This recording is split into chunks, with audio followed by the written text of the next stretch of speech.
Hello everyone, my name is Juliet Robertson and I can't wait to open up this exciting parcel which has arrived from Crown House Publishing.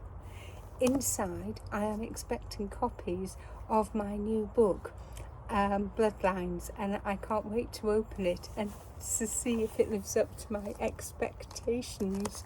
Always a nerve-wracking moment. Alright, so here we go, and inside, oh my goodness me, there is a load of books, and here it is. Can't quite believe it really. I never thought I'd see this book being published, let alone write it. Smells different from my last books, maybe because it's not about outdoor learning and play, and it's heavier than I imagined, and very glossy.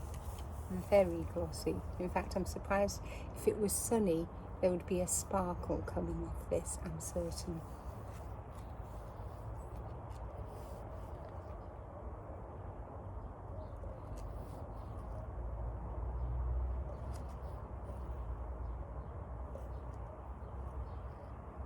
It's quite an emotional moment really. I don't want to break down in tears on camera, but I never expected it to be as good as this. Thank you, Crown House Publishing, and all the team who made it happen. Thank you.